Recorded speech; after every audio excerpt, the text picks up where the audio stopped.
Hello guys, நான் ரமணி. சாம்பார், ரசம், வத்தல் குழம்பு எல்லாத்துக்குமே ஏற்ற சைட் டிஷ் வாழைக்காய் பொரியல் 10 நிமிஷத்தில் இதை பண்ணிடலாம். பார்க்கலாமா எப்படி பண்ணுறதுன்னு? ஃபஸ்ட்டு இதுக்கு ஒரு மசாலா ரெடி பண்ணிக்கலாம்.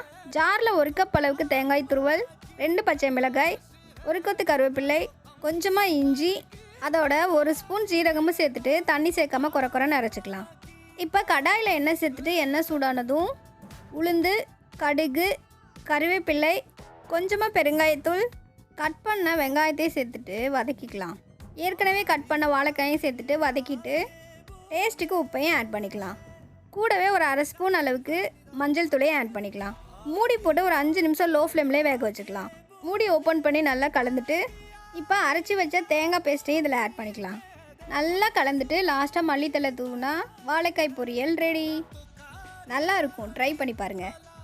தேங்க்யூ ஃபார் வாட்சிங். பாய்.